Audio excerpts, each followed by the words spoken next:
Welcome to this explainer. When I first started digging into the source material for the Maryland model, I kind of expected to just find your standard blueprints for holding cells and security protocols, but instead I found something incredibly different. I discovered a surprisingly robust clinical system that fundamentally treats mental health and corrections as a public safety issue, a health issue, and a human services issue, all rolled into one. In Maryland, treating mental health isn't viewed as just an afterthought or a holding pattern.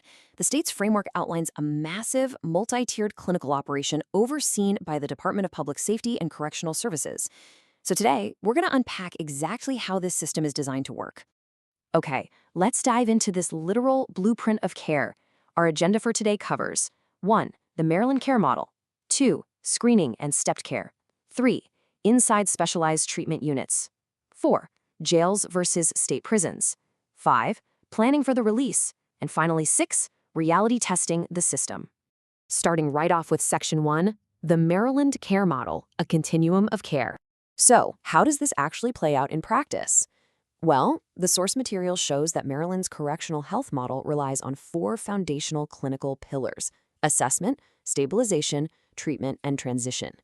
These pillars essentially map out the fundamental journey of an incarcerated person from the second they enter the system to the day they leave. The Department of Public Safety and Correctional Services, or DPSCS, operates an Office of Clinical Services and Mental Health Services that handles this entire arc. You see, you don't just get locked up and left alone. It turns out licensed mental health staff are strategically embedded right alongside medical and dental teams across the state. They're right there to respond to crises, provide routine counseling, and coordinate psychiatric services literally from day one.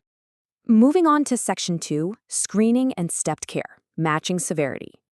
To really grasp why screening is absolutely critical, we have to look at who is actually coming through those doors. Jail and prison populations frequently include folks battling depression, anxiety, trauma-related disorders, psychosis, substance use disorders, and very often co-occurring conditions.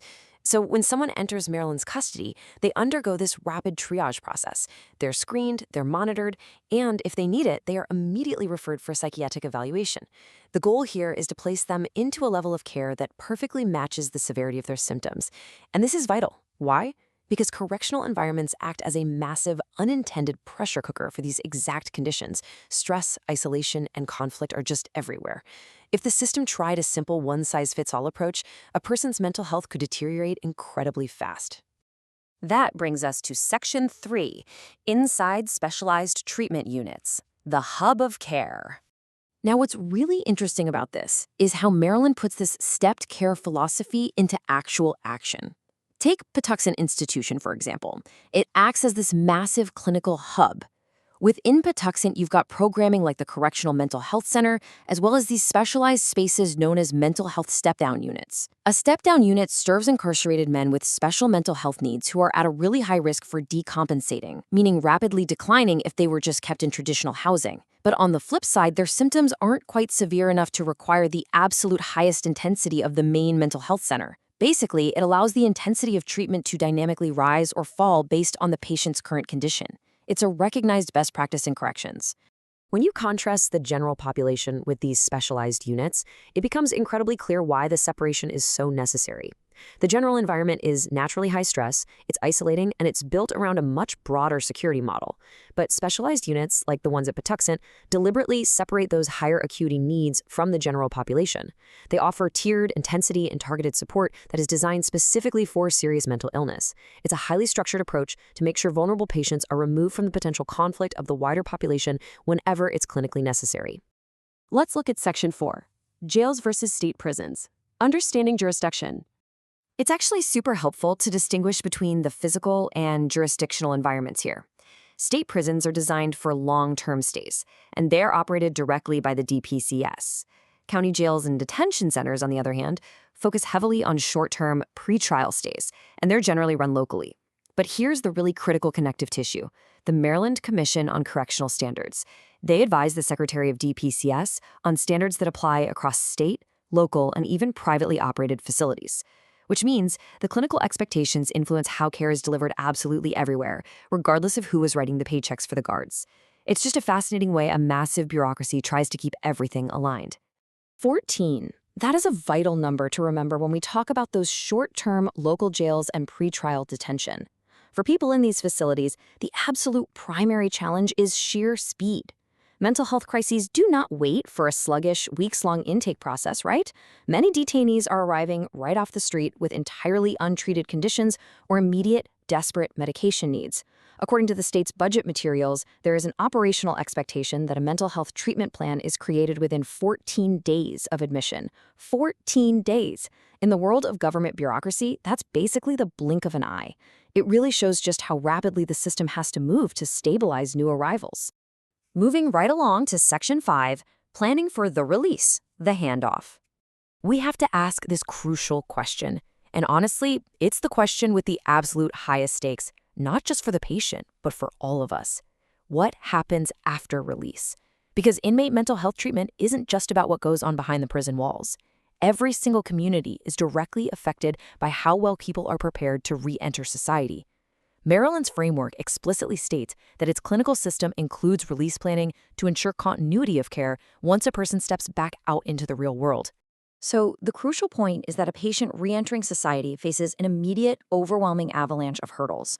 We're talking about severe housing instability, looming unemployment, terrifying medication gaps, and just massive difficulty connecting to community healthcare providers. Without a meticulously crafted handoff plan, every single ounce of progress a patient made while in custody can just unravel in a matter of days. And that impacts public safety and public health right in our own neighborhoods.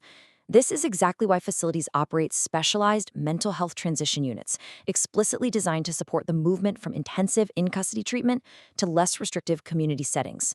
It dramatically reduces the risk of a severe relapse. Finally, Section 6, reality testing the system, operational pressures. The Maryland correctional system is actively changing, and we have to look objectively at how infrastructure realities crash into clinical policy. For example, DPSCS announced plans to close the Maryland Correctional Institution at Jessup by June 2026, transferring its programming elsewhere. At the same time, they announced the emergency transfer of individuals from the Diagnostic Center in December 2025, simply because the building conditions no longer met the necessary standards. I found it fascinating that these massive facility closures and emergency transfers are incredibly disruptive to fragile treatment relationships, but at the exact same time, they create this unique opportunity to consolidate those vital clinical services into better-equipped, safer settings. And this brilliantly illustrates a basic, undeniable reality. You can have the most advanced stepped care continuum on paper, but mental health treatment in custody depends entirely on safe, functional facilities and stable staffing. If the building is quite literally crumbling, or if the staff is stretched too thin, the policy simply cannot execute as designed. Which brings us to our final thought from the source material. Maryland's framework is an impressive, structured model. It aims to identify serious illness, respond to crises, and move people through appropriate, targeted treatment. Yet, as the source reminds us, the real measure of success is not the policy language alone, but whether people actually receive timely, consistent, and clinically sound care. As we wrap up this explainer, I'll leave you to consider this.